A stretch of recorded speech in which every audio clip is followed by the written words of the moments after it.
함께 나는 예배자입니다라는 찬양 함께 고백하겠습니다.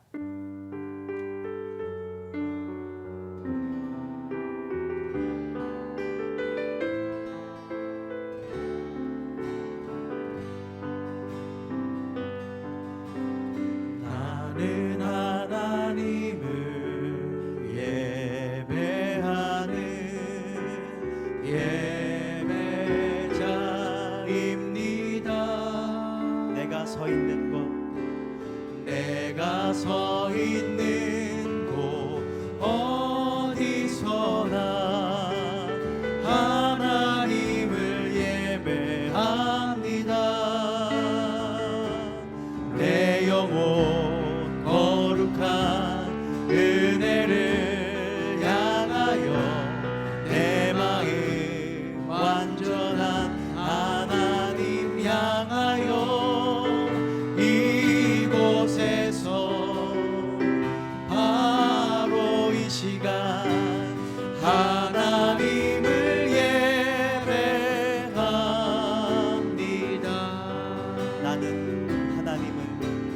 나는 하나님을 예배하는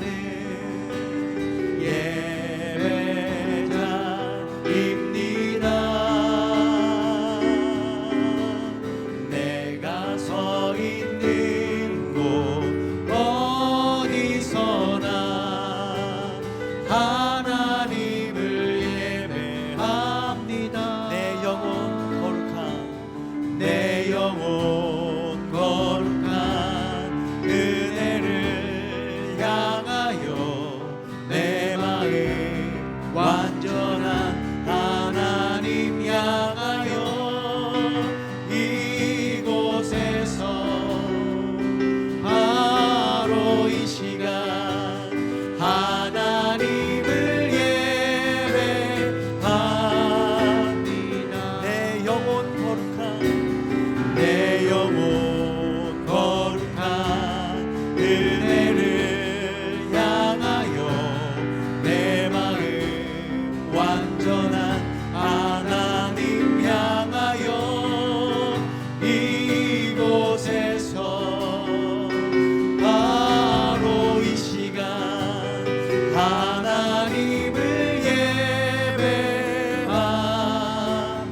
한 번 더 나는 하나님을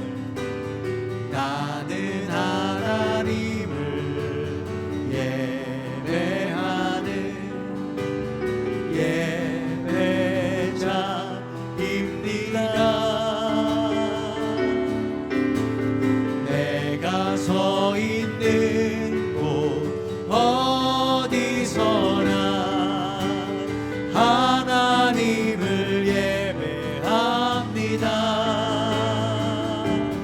내 영혼 거룩한 은혜를 향하여 내 마음 완전한 하나님 향하여 이곳에서 바로 이 시간 하나님을 예배합니다. 내 영혼 거룩한 은혜를 향하여 내 마음 완전한 하나님 향하여 이곳에서 바로 하나님을 예배합니다. 내 영혼 거룩한 은혜를 향하여 내 마음 완전한 하나님 향하여 이곳에서 바로 이 시간 하나님을 예배합니다.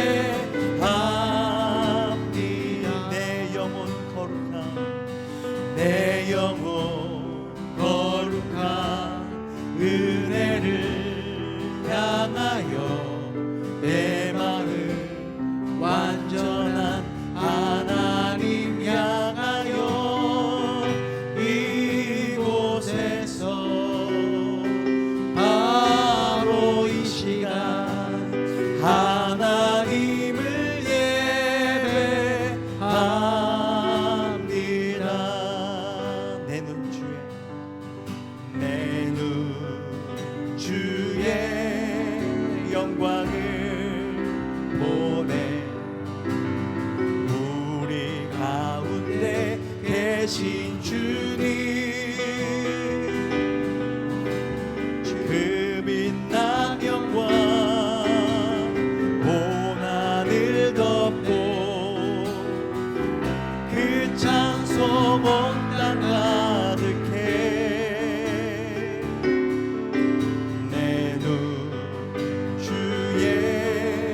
영광을 보내 찬송 가운데 서신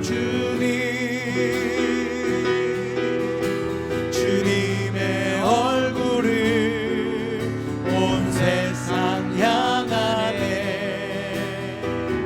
권능의 발을 드셨네 주의 영광 이곳에 가득해 우린 선해 주님과 함께 찬양하며 우리는 전진하리 모든 열망 죽을 때까지 내 눈 주의 영광을 보내 우리 가운데 계신 주님 그 빛난 영광 그 빛난 영광 온 하늘 덮고 그 찬송 온 땅 가득해 내 주 주의 영광을 보내 찬송 가운데 서신 주님의 얼굴을 온 세상 향하네 권능의 발을 드셨네 주의 영광 이곳에 가득해 우린 선해 주님과 함께 찬양하며 우리는 전진하리 모든 열망 주 볼 때까지 주의 영광 이곳에 가득해 우린 선해 주님과 함께 찬양하며 우리는 전진하리 모든 열망 주 볼 때 한 번 더 주의 영광 주의 영광 이곳에 가득해 우린 선해 주님과 함께 찬양하며 우리는 전진하리 모든 열망 죽을 때까지 주의 영광 이곳에 가득해 우린 선해 주님과 함께 찬양하며 우리는 전진하리 모든 열망 죽을 때까지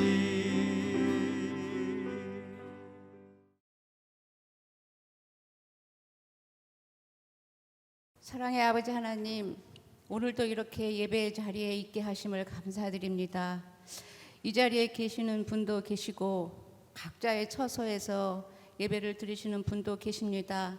어떤 상황에 계시든지 오직 주님의 영광을 위해 마음을 다하고 집중하여 예배 드릴 수 있도록 인도하여 주시옵소서.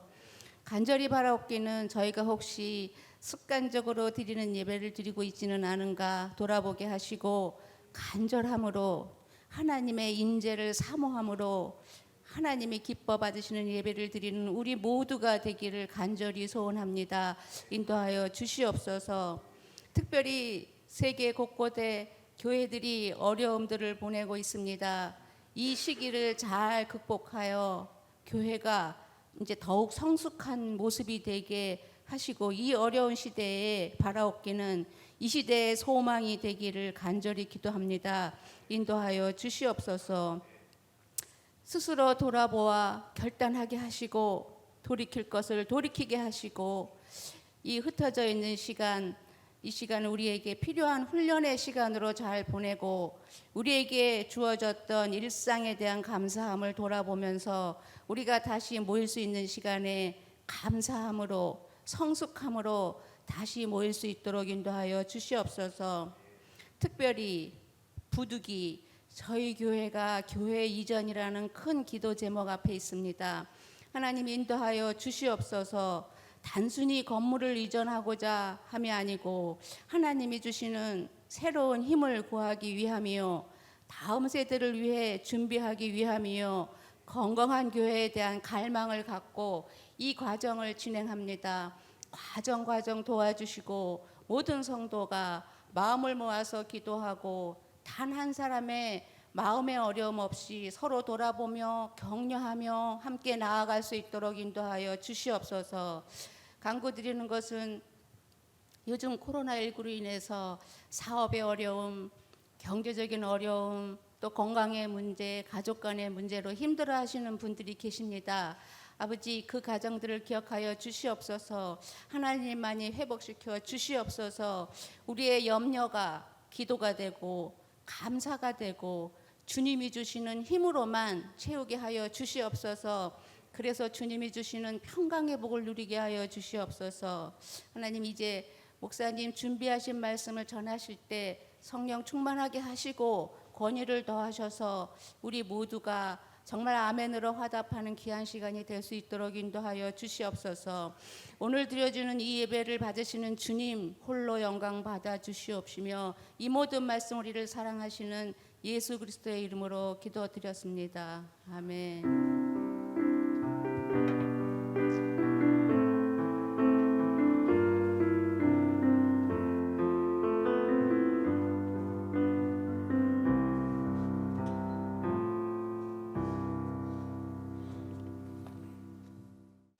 교회 소식 알려드리겠습니다. 우선 1번 광고, 우리 정부의 기준이 좀 완화되면서 제한된 인원 예배 참여가 가능합니다. 한 예배당 50명 정도씩 저희가 예배 드릴 수 있을 것 같습니다.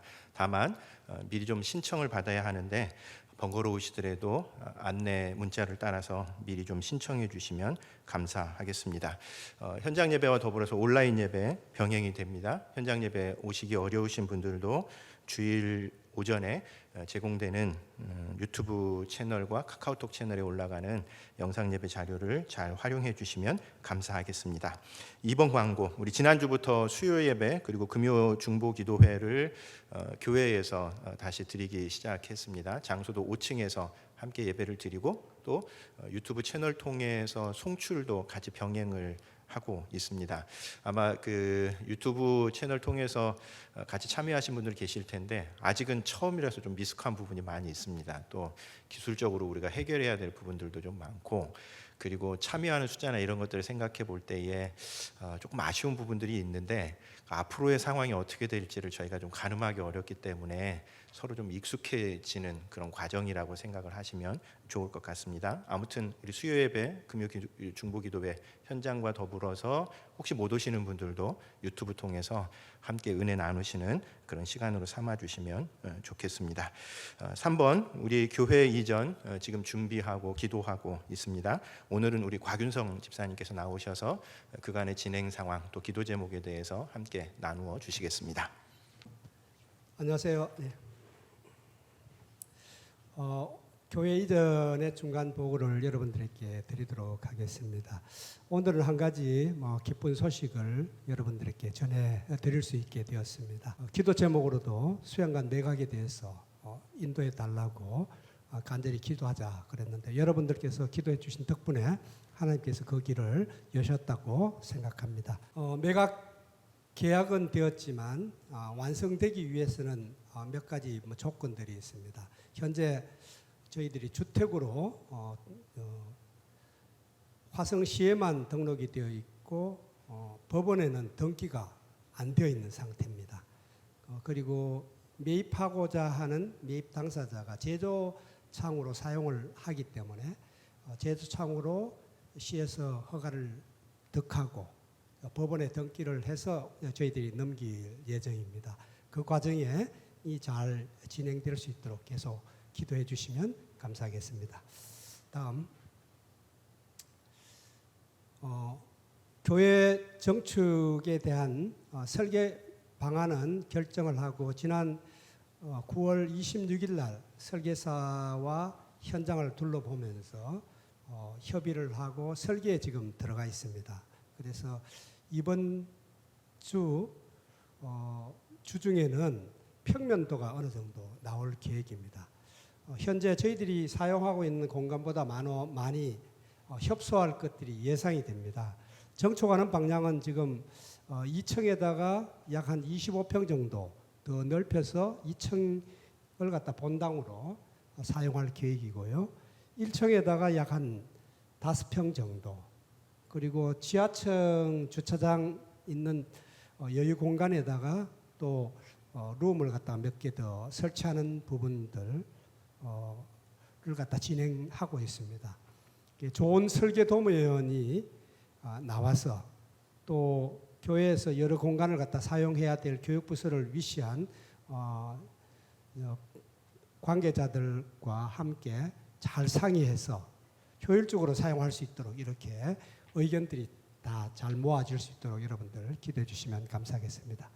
본당도 이렇게 열린 상태에서 예배 공간으로만 쓰는 것이 아니라 양쪽으로 칸막이를 쳐서 예배 이후에는 사람들의 모임을 할 수 있도록 이렇게 활용도를 높여 나가는 것들을 생각을 하고 있습니다. 위하여 기도해 주시면 감사하겠습니다. 다음 지난번 이전 현황을 첫 번째 보고 드릴 때 올렸던 내용들과 동일한데요. 기도 제목 중에서는 수양관 매각이 있었는데 이거는 응답해 주셔서 뺐습니다. 나머지 세 가지 기도 제목, 목회자와 성도들이 한마음 한뜻으로 기쁨으로 계속 동참할 수 있는 아름다운 이전이 될 수 있도록 해달라고 기도해 주시고, 이번 이전을 통해서 교회에 대한 사랑이 더욱 성숙되게 하셔서 정말 하나님의 통치가 온전히 이루어지는 우리 형제 교회로 성숙되어 갈 수 있도록 여러분들 계속 위하여 기도해 주시기 바랍니다. 마지막으로 우리가 이전하는데 필요한 자금들 어려움 없도록 해주시고 대출이 최소화될 수 있도록 기도해 주시면 감사하겠습니다. 여러분들 한마음 한뜻으로 아름답게 한 사람 한 사람이 똑같이 내가 이전을 책임지고 간다는 마음에서 함께 떠 모아주시면 저희 앞에 선 사람들이 더욱 힘내어서 나아갈 수 있을 거라고 생각합니다. 아름다운 교회의 모습들을 꿈꾸면서 한 걸음 한 걸음 함께 나갔으면 좋겠습니다. 감사합니다. 예, 감사합니다. 그래도 큰 문제들이 하나 둘씩 해결되는 거 보면서 하나님께서 인도해 주시는구나 하는 그런 감사를 드리는데, 앞으로 산적한 문제들 많습니다. 있는 자리에서 함께 기도해 주시면서 마음 모아 주시면 고맙겠습니다. 오늘 우리에게 주시는 하나님의 말씀은 사도행전 3장 1절부터 10절까지의 말씀입니다.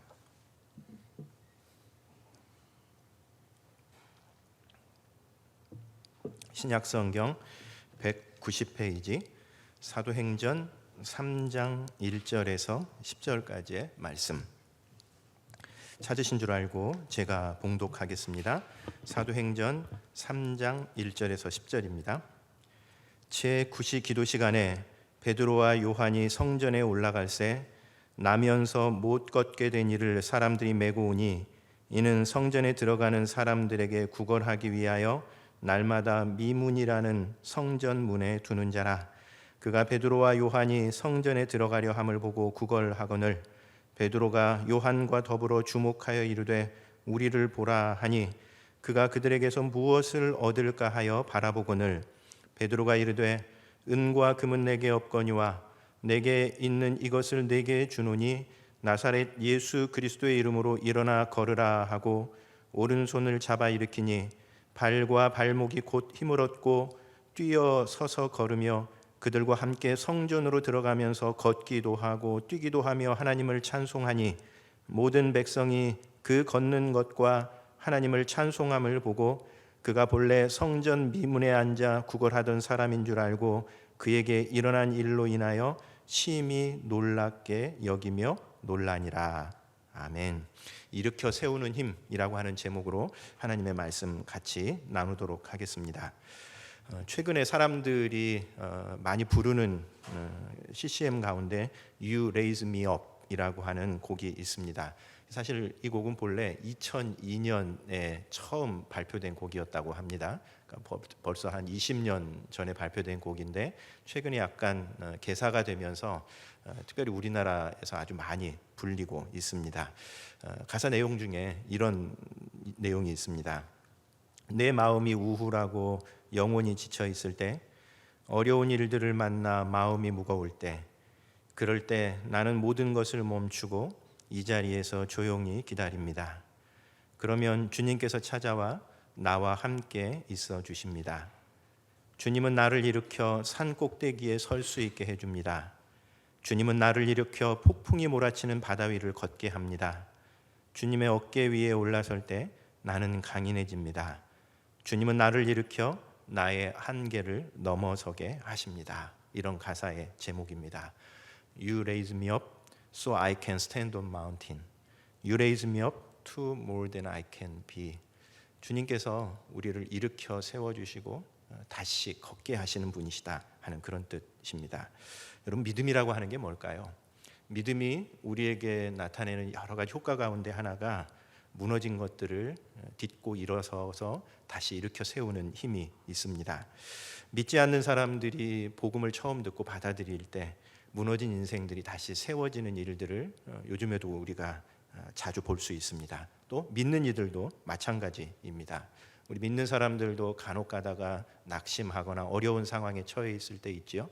그럴 때에 주님께서 우리에게 다가오셔서 그 상황에 지지 않고 무너지지 않고 다시 일어서게 하시는 분, 그분이 바로 우리 주님이십니다. 그래서 You raise me up. 주님, 나를 일으켜 세우십니다 라고 고백을 하고 있는 겁니다.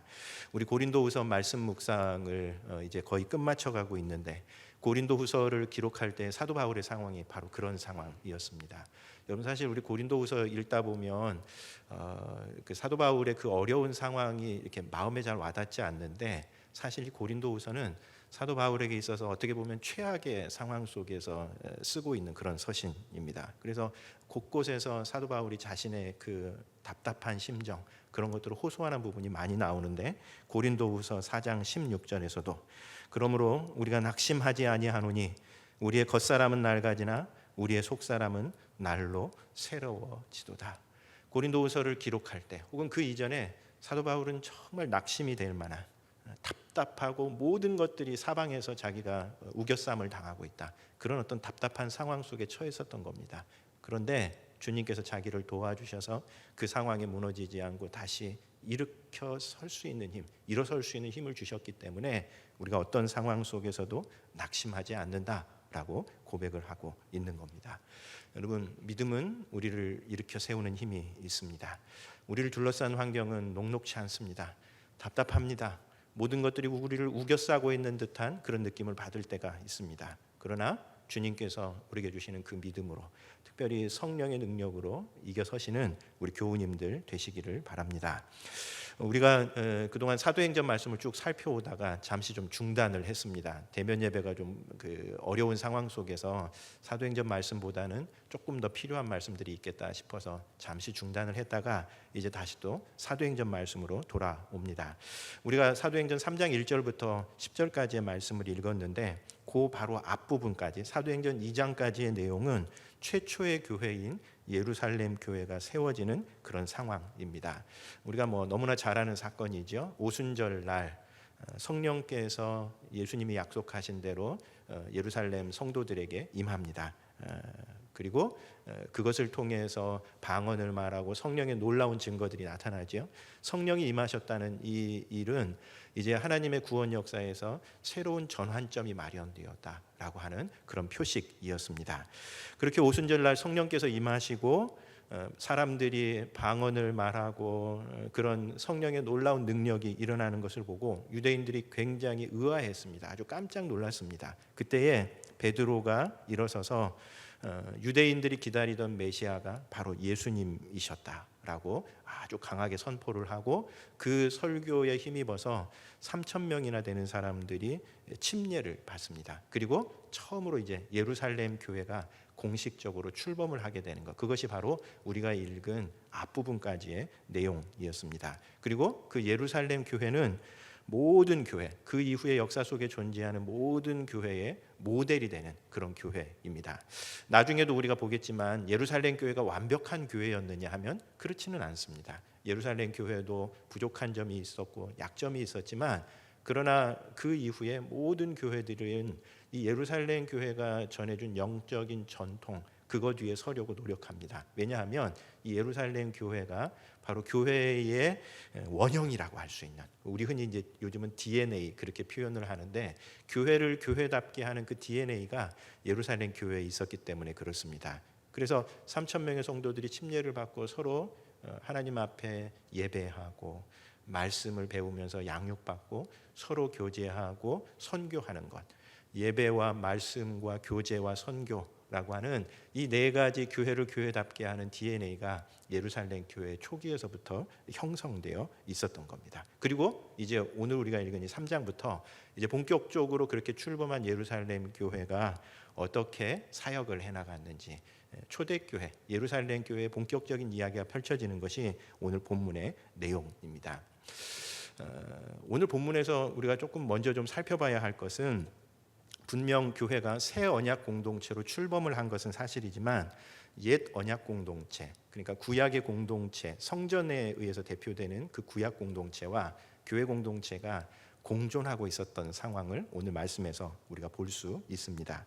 3장 1절에 보면 제9시 기도 시간에 베드로와 요한이 성전에 올라갔다라고 그렇게 기록을 하고 있습니다. 그러니까 교회가 공식적으로 출범을 하기는 했지만 유대인들로부터 완전히 벗어나서 새로운 어떤 공동체를 세운 것이 아니라 사실 성전이라고 하는 그 공간을 그대로 사용하고, 그리고 유대인들이 하고 있었던 그런 어떤 경건의 훈련을 그대로 초대교회 공동체가, 새 언약 공동체이기는 하지만 옛 언약 공동체의 그런 어떤 경건 훈련을 그대로 이어받고 있었던 겁니다. 그래서 1절에 보면 제9시 기도 시간, 이 제9시 기도 시간은 오후 3시의 기도 시간을 가리킵니다.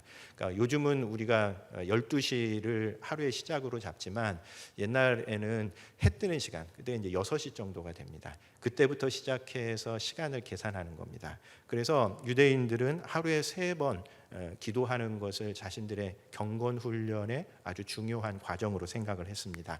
3시, 6시, 9시 이렇게 3번 기도하는 것이었는데, 이게 오늘날 시간으로 환산하면 아침 9시, 그리고 12시, 3시, 제9시는 바로 그 3시 기도 시간을 가리킵니다. 그러니까 새 언약 공동체가 출범을 하기는 했지만, 그러나 옛 언약 공동체와 담을 쌓고 시작하지 않았었던 겁니다. 그리고 또 어디에서 모였습니까? 성전에서 모였다라고 그렇게 기록되어 있습니다. 물론 그 앞에 보면 성전에 모이기를 힘쓰고 각 가정에서 따로 모여서 새 언약 공동체로서의 그 예수님의 그 주의 만찬을 행하고 예수님의 죽으심과 부활을 기념하는 그런 의식을 행하기는 했지만, 여전히 새 언약 공동체는 옛 언약 공동체 안에 그대로 담겨져 있었습니다. 그것이 첫 출발입니다. 그러나 나중에 우리가 보게 되듯이 결국 새 언약 공동체는 옛 언약 공동체 안에 담겨 있을 수가 없게 됩니다. 왜요? 그 안에 옛 언약 공동체가 감당할 수 없는 생명력이 그 가운데 작동하고 있었기 때문에 그렇습니다. 마태복음 9장 17절에 보면 예수님께서 이 포도주와 가죽 부대의 이야기를 하신 적이 있습니다. 마태복음 9장 17절, 새 포도주를 낡은 가죽 부대에 넣지 아니하나니 그렇게 하면 부대가 터져 포도주도 쏟아지고 부대도 버리게 됨이라. 새 포도주는 새 부대에 넣어야 둘이 보존되느니라라고 하신 말씀이 있습니다. 여기 예수님께서 이제 전하시는 그 복음에 관한 이야기를 하면서 예수님이 전하시는 그 복음이 옛 가죽 부대, 옛 포도 부대에 포도주를 담는 그 가죽 부대에 담길 수 없다는 겁니다. 왜냐하면 이 새 포도주가 가지고 있는 이 생명력 때문에 그렇게 되면 옛 가죽 부대가 터져버리고 만다. 그러면 새 포도주도 망치게 된다. 그래서 새 포도주는 새 부대에 넣어야 한다라는 이야기를 하셨는데 바로 그런 상황하고 비슷한 겁니다. 그러니까 지금 이 새 언약 공동체, 예수님의 그 복음을 믿는 새 언약 공동체가 옛날의 가죽 부대 속에 담겨져 있는 그런 형태인 겁니다. 그런데 나중에 가면 결국은 이 새 포도주가 가지고 있는 그 생명력, 오늘 본문에서 보는 것과 같은 그 생명력 때문에 옛 언약 공동체가 감당하지 못하고 그냥 토해버리는 상황, 그것이 초대교회의 상황입니다. 여러분, 이 새 포도주와 가죽 부대 요 이야기는 사실 교회론의 아주 기본이 되는 어떤 원리를 보여줍니다. 어떤 교회가 되어야 하는가, 교회가 어떤 모습을 가져야 하는가 얘기할 때에 우리는 흔히 내용과 형식을 구분해서 이야기하는 경우가 많습니다. 물론 내용이 형식보다는 훨씬 더 중요한 것이 사실이고, 그리고 본질이 구조보다는 훨씬 더 중요한 것이 사실이지만 예수님께서 이야기하셨던 것처럼 새 포도주는 새 부대에 담겨야 하는 겁니다. 그래서 2000년 교회사를 보면 새로운 시대가 될수록 그 안에서 새로운 복음의 이해, 새로운 복음의 해석들이 터져 나올 때에 늘 교회가 새로운 구조, 새로운 모습을 갖추게 되었었던 것을 보게 됩니다. 왜냐하면 새로운 생명력은 옛날의 그 틀 속에 갇힐 수 없기 때문에 그렇습니다. 여러분, 우리들을 생각해봐도 무엇인가 어떤 새로운 결단을 할 때 반드시 습관을 그 이전에 잘못됐었던 것들 이렇게 고쳐야 되겠다, 새로 마음을 먹지 않습니까? 왜 그렇습니까? 내가 가지고 있는 그 새로운 결심을 표현해낼 수 있는 데는 새로운 습관이 필요한 겁니다. 교회도 마찬가지입니다. 요즘 우리가 이 코로나 시대를 지내면서 흔히 이제 뉴노멀이라고 하는 이야기를 많이 합니다. 아마 우리가 충분히 예상하고 많이 들었던 것처럼 아마 이 코로나 이후에는 우리의 삶도 굉장히 많이 바뀔 거고 교회도 여러 가지 변화를 겪게 될 겁니다. 옛날의 틀로 감당할 수 없는 일들이 많이 나타나게 될 것이다 하는 그런 이야기입니다. 그런 점에서 이 초대교회 공동체도 마찬가지였습니다. 지금 잠시 옛 언약 공동체 안에 있기는 하지만 결국은 그 옛 언약 공동체라고 하는 이 가죽 부대는 더 이상 예수님의 복음으로 말미암는 새 포도주를 감당해 내지를 못하는 겁니다. 왜요? 그 안에 생명력이 일으켜 세우는 그 생명력을 도무지 옛 언약 공동체의 그 틀 안에서는 담아낼 수 없었기 때문에 그렇습니다. 그런 점에서 오늘 본문은 우리들에게 새 언약 공동체와 옛 언약 공동체가 어떤 차이가 있었는가 하는 것을 우리에게 보여줍니다. 여러분, 새 언약 공동체와 옛 언약 공동체는 다시 말하면 구약의 성전과 신약의 교회는 어떤 차이가 있었습니까? 새 언약 공동체에는 무너진 인생을 일으켜 세우는 능력이, 생명력이 작동하고 있었다라고 하는 점에서 차이가 있습니다. 오늘 말씀은 한 걷지 못하는 장애인이 예수님으로 말미암아 예수님의 이름으로 치유되어 새로운 인생을 시작하는 그런 사건입니다. 2절 말씀을 보면 이 사람이 참 일평생 어두운 그늘 가운데 살았다라고 하는 것을 우리가 살펴볼 수 있습니다. 2절, 나면서 못 걷게 된 이를 사람들이 메고 오니 이는 성전에 들어가는 사람들에게 구걸하기 위하여 날마다 미문이라는 성전 문에 두는 자였다. 이렇게 이 걷지 못하는 장애인을 소개를 하고 있습니다. 그는 평생 한 번도 걸어본 적이 없는 그런 사람입니다. 태어날 때부터 장애를 갖고 태어났고, 모르겠습니다. 아마 태어나는 순간에 무슨 사고가 있었든지 아니면 선천적으로 질병이 있었는지는 잘 모르지만 태어나면서부터 일평생 장애인으로 살아왔었던 사람이고, 그리고 평생 성전에 들어가는 사람들이 베풀어주는 그 시혜에 기대어서 살아갔었던 그런 사람입니다. 요즘도 중요한 그런 어떤 종교 성지 이런 데를 가면 그 주변에 구걸하는 사람들이 굉장히 많습니다. 왜냐하면 그래도 그렇게 종교 성지를 찾아오는 사람들에게는 그래도 겉으로는 뭔가를 베풀려고 하는 그런 마음들이 있는 거로 아마 이 성전 미문, 아름다운 문에, 사실 이것도 참 아이러니입니다. 미문이라고 하는 이 뜻은 가장 아름다운 문이라는 뜻입니다. 그러니까 여러분 큰 교회에도 들어가기 위해서 입구가 굉장히 많지 않습니까? 마찬가지로 예루살렘 성전에도 들어가기 위해서 여러 가지 문이 있었는데 그 문들마다 특별한 이름이 있었던 겁니다. 그런데 그 가운데서 가장 아름다운 문 앞에 장애인이 서서 구걸하는 이 모습은 사실 옛 언약 공동체의 한계를 그대로 보여주는 모습입니다. 아무튼 이렇게 성전에 들어가는 사람의 시혜에 기대해서 일평생 살아갈 수밖에 없는 그런 사람이었고, 누군가 이 장애인을 매일 데려오는 사람들이 있었다라는 것을 볼 때에 아마 그의 장애를 밥벌이 수단으로 이용하는 그런 사람들이 있었는지도 모르겠습니다.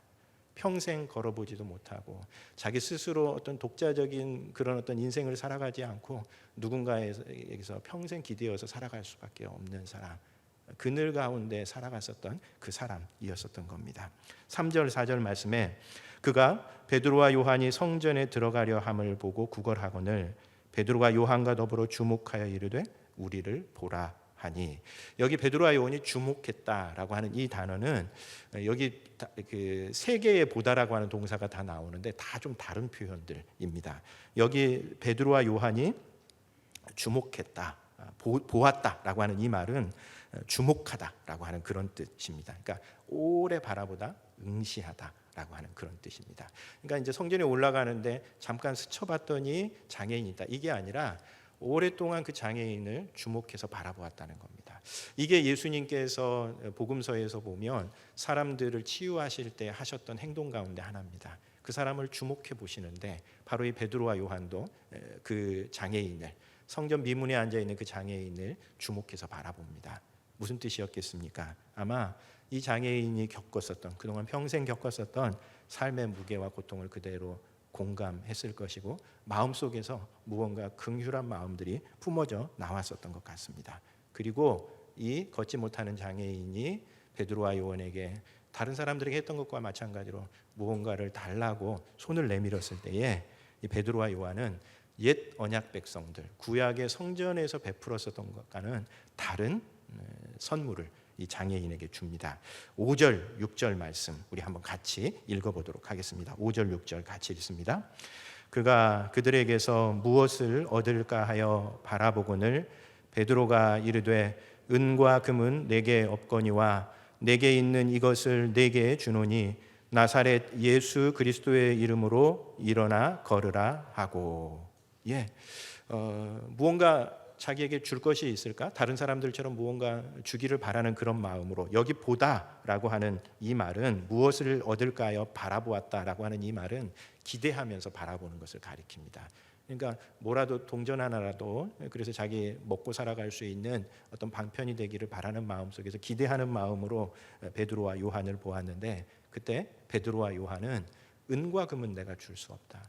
여기 지나다니는 사람들과 우리가 그렇게 넉넉하지 않기 때문에 금과 은은 줄 수 없지만 그러나 나사렛 예수 그리스도의 이름으로 내게 주겠다라고 하면서 이 장애인에게 다른 것을 줍니다.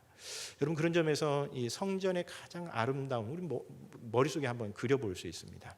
성전이 화려했는데 그 가운데서 가장 화려한 것, 그래서 많은 사람들이 드나드는 그 문 앞에서 초라하게 앉아서 구걸을 하고 있는 이 장애인의 모습이야말로 옛 언약 종교, 구약 종교의 한계를 그대로 드러내는 그 장면입니다. 물론 사람들의 시혜를 힘입어서 살아가는 것도 그 나름대로 의미가 있습니다. 어떤 교회들은 진짜 무자비한 교회들 굉장히 많이 있어요. 그래가지고 모든 것들을 다 하나님을 위해서 사용한다고 그러면서 전혀 사람들을 안중에 두지 않는 교회들이 있습니다. 여러분, 그런 교회는 진짜 이 구약의 이 성전보다도 못한 교회들이 많습니다. 진짜 많습니다.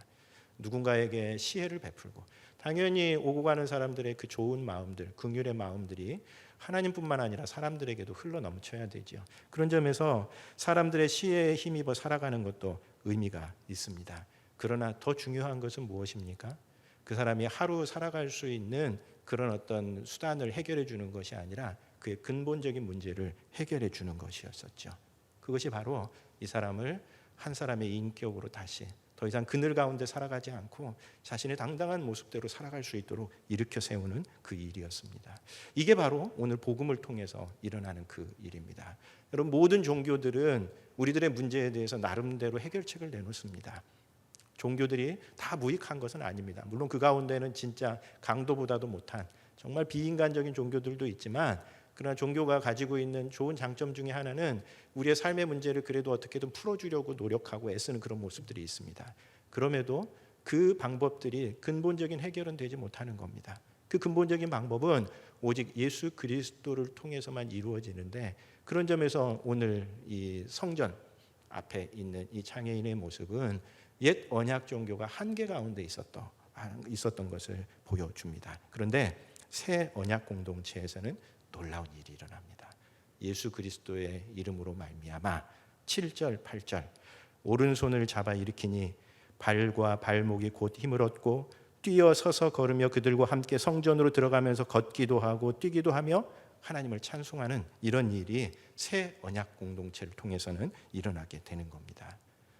다른 사람들에게 기대어 인생의 그늘 가운데 살아가셨던 그 인생이 이제 그 그늘에서 벗어나서 당당한 자기의 인격 속에서 살아가는 인생으로 바뀌는 것이고요. 그리고 일평생 자신의 운명을 한탄하면서 나는 어쩌다가 이렇게 태어났는가, 이번 생은 망했어, 다음 생에나 희망을 걸어야지, 이렇게 생각하면서 살아가고 있었던 인생들이 예수 그리스도를 통해서 지금 자신의 삶이 얼마나 소중한가 하는 것을 깨닫고 이제 자신의 운명을 한탄하면서 살아가지 않고 나는 박복한 인생이다, 지지리도 복이 없다, 이렇게 한탄하면서 살아가는 인생이 아니라 오히려 하나님을 찬양하고 하나님의 이름을 높이는 이런 변화들이 복음을 통해서, 예수 그리스도의 이름을 통해서 나타나게 되는 겁니다. 오늘날에도 복음은 바로 그런 일들이 있습니다. 여러분, 사실 우리가 이 교회 안에 갇혀 있다 보면 다 그렇고 그런 신앙생활을 하고 있는 것 같지만, 그러나 조금만 시선을 밖으로 돌려서 실제로 믿지 않는 사람들이 복음을 믿을 때 어떤 일들이 일어나는가를 보면 정말 복음 안에 이런 한 사람을 일으켜 세우는 능력이 있다는 것을 알게 됩니다. 저는 이제 가끔 이 대학생들, 젊은 친구들이 복음을 전하는 목적을 위해서만, 그러니까 불신자들만 참석하는 그런 수련회에 가서 말씀을 전하거나 그들하고 이야기를 나누는 그런 시간들이 가끔가다 있습니다. 그럴 때 보면 목사로서 제가 교회 안에서 이 믿는 자들의 공동체 안에서 일어나는 것보다 훨씬 더 강력한 복음의 역사, 일으켜 세우는, 그야말로 주저앉았던 사람들을 일으켜 세우는 복음의 능력들을 얼마나 자주 경험하게 되는지 모릅니다. 여러분, 요즘 이 마약에 찌들어서 살아가는 사람도 많고요. 특별히 젊은이들 가운데는 우울증이 요즘 진짜 많습니다.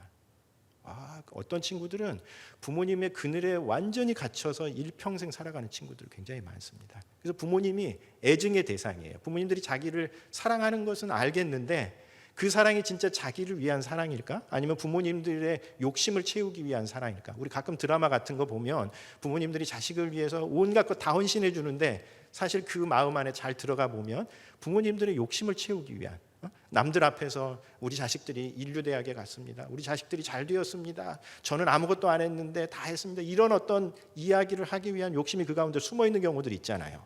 이거 아이들이 느끼는 겁니다. 그럴 때 부모님들의 그늘 속에서 벗어나지 못하는 이런 친구들 굉장히 많습니다. 그래서 자기가 원하는 대학에 간 애들은 간 애들대로 우울증에 시달리고요. 왜냐하면 자기 인생을 다 잃어버린 겁니다. 오직 공부에 매달려서 살다 보니까 자기 내면은 하나도 관리하지를 못하고, 그래서 인류대학에 간 친구들 가운데에 대학에 들어가서 자기 인생을 망치는 친구들 얼마나 많은지 모릅니다. 여러분, 청소년기 때 자기의 내면을 관리하는, 자기 내면을 어떻게 세워가는지를 훈련해야 되는데 이 훈련을 아무도 하지 못하는 겁니다. 그리고 자기가 원하는 대학에 가지 못한 친구들은 가지 못한 친구들대로 우울증에 사로잡혀 살아가는 겁니다. 내 인생은 망쳤어, 이번 생은 망했어, 이러면서 살아가는 겁니다. 여러분, 얼마나 심각한 문제인지 모릅니다.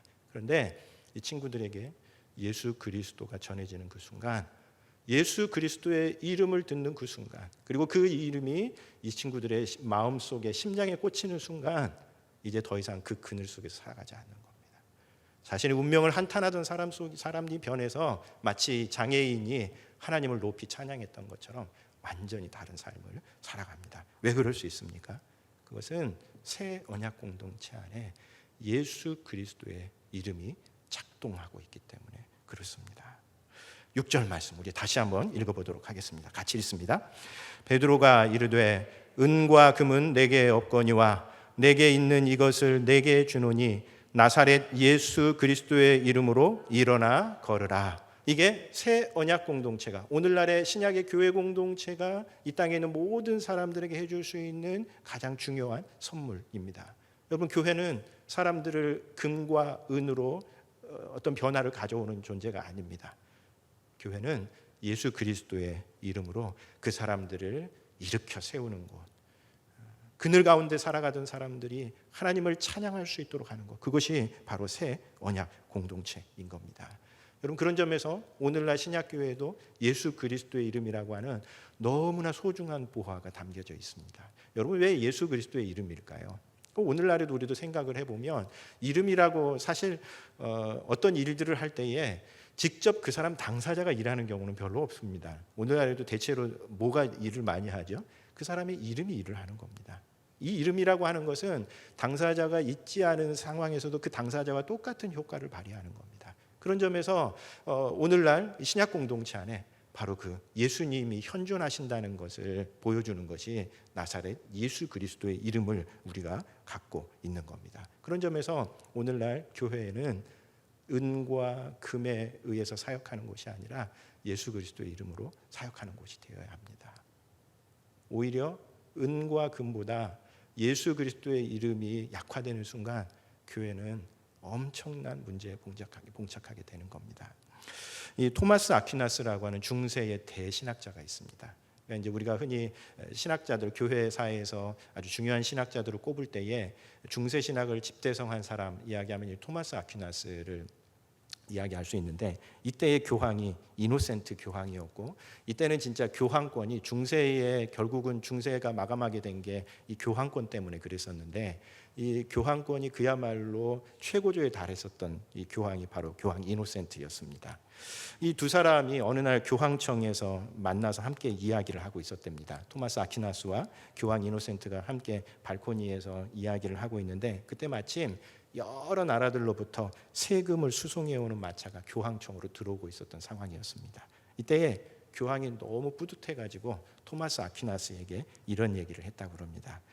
자, 이제 교회가 은과 금은 내게 없다라고 말하던 시대는 지나갔습니다. 너무나 뿌듯한 거예요.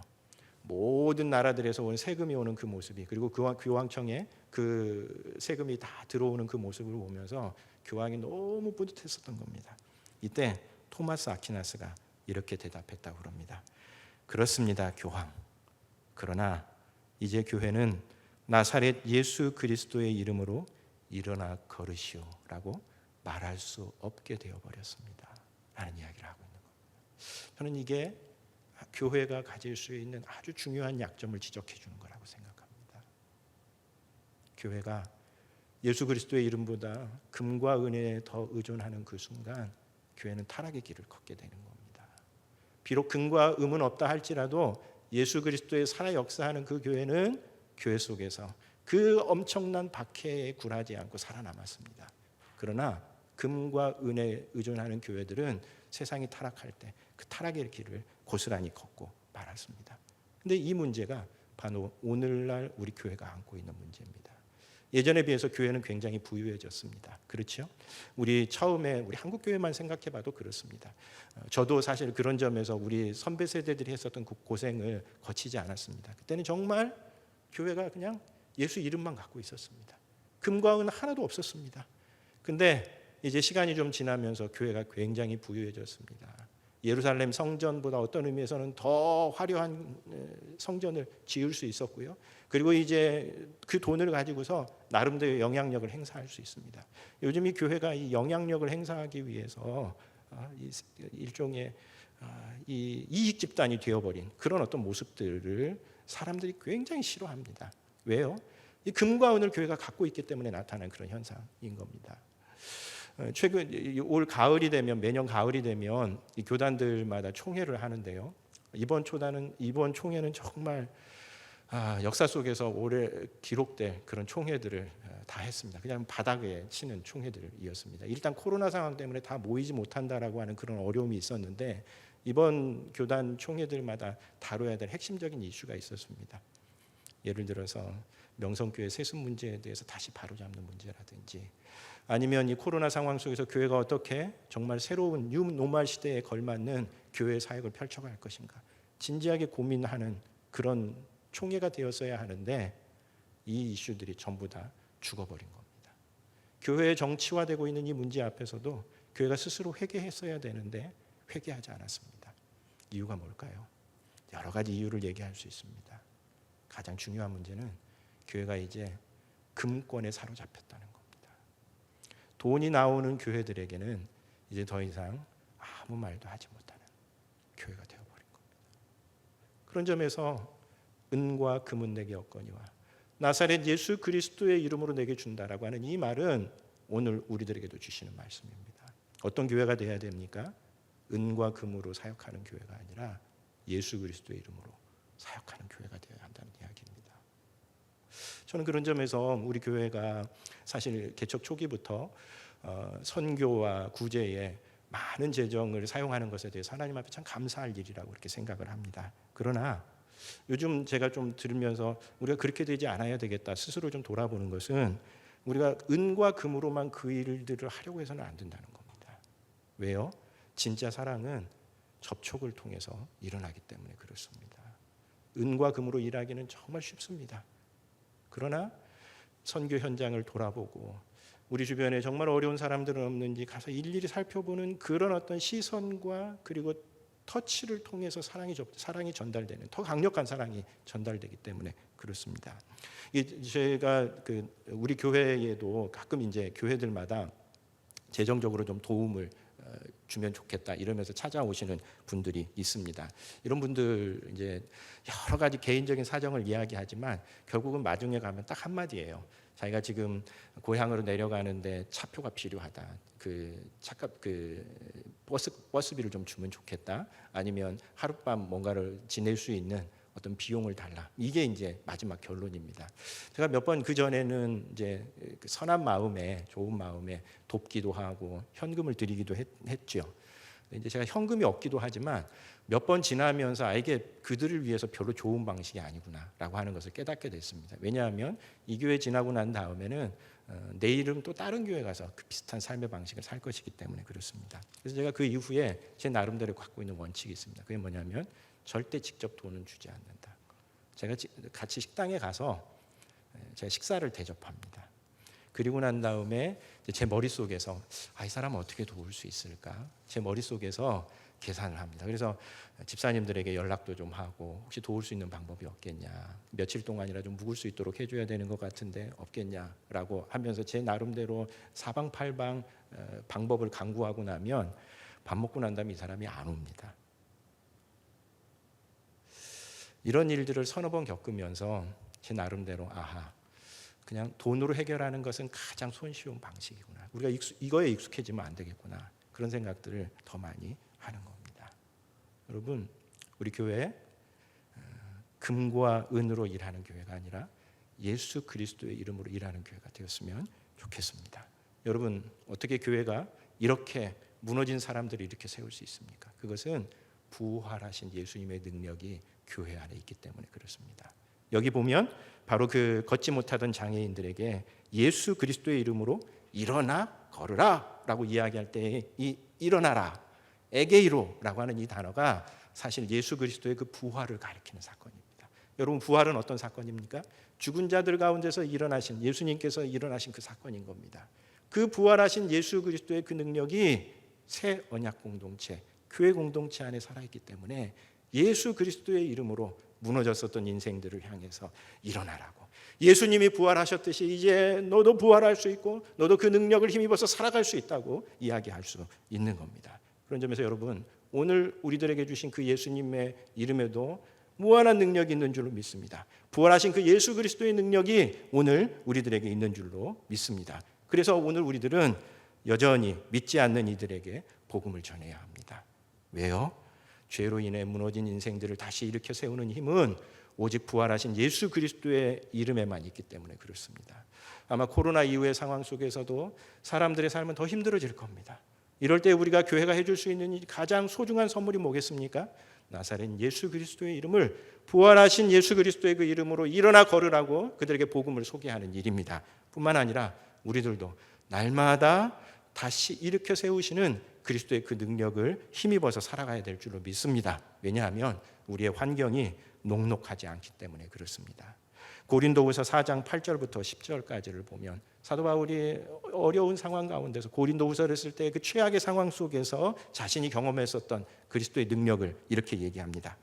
우리가 사방으로 우겨쌈을 당하여도 쌓이지 아니하며 답답한 일을 당하여도 낙심하지 아니하며 박해를 받아도 버림받지 아니하며 거꾸로 뜨림을 당하여도 망하지 아니하고 우리가 항상 예수의 죽음을 몸에 짊어짐은 예수의 생명이 또한 우리 몸에 나타나게 하려 함이라. 우리 인생에서 우겨쌈을 당하는 때 있습니다. 답답한 상황 속에 혹은 거꾸로 뜨림을 당하고 있는 듯한 그런 상황 속에 있을 때도 있습니다. 그러나 그럴 때에도 우리가 예수의 능력을 힘입어서 예수의 이름으로 일어설 수 있다고 약속해 줍니다.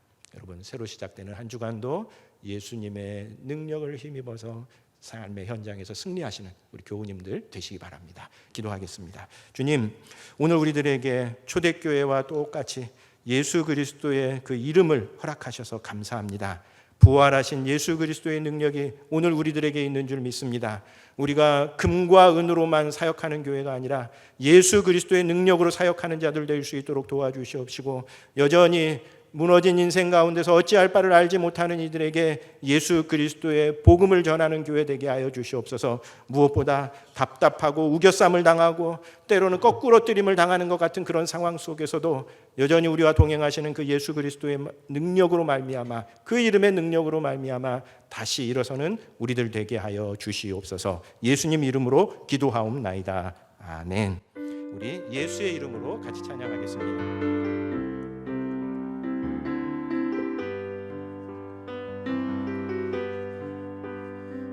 예수의 이름으로 나는 일어서리라.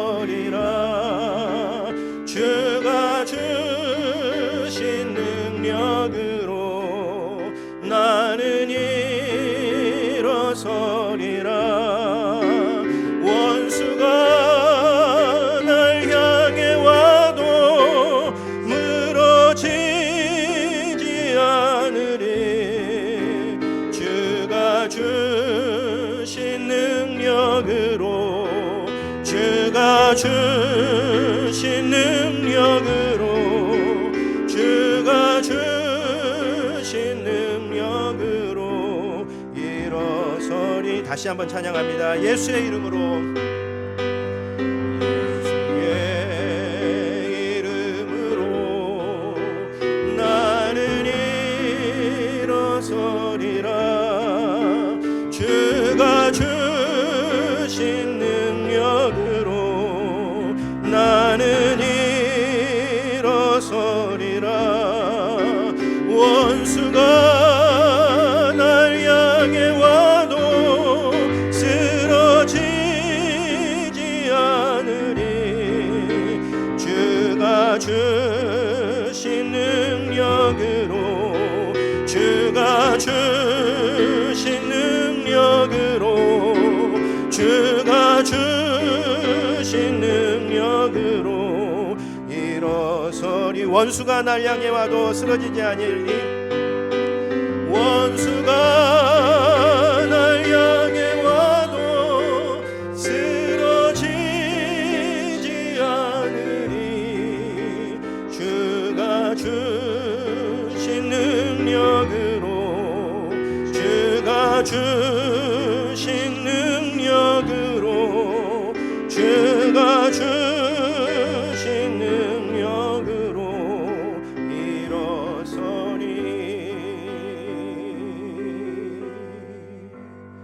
이제는 부활하신 우리 주 예수 그리스도의 은혜와 아버지 하나님의 크신 사랑과 성령의 교통하심이 예수의 이름의 능력을 힘입어 돌아오는 한 주간도 삶의 현장에서 승리하기로 결단하는 형제교회 모든 믿음의 교우들 위에 이 땅 한반도와 조국 교회 위에 이제부터 영원토록 함께 하시옵기를 간절히 축원하옵나이다. 아멘.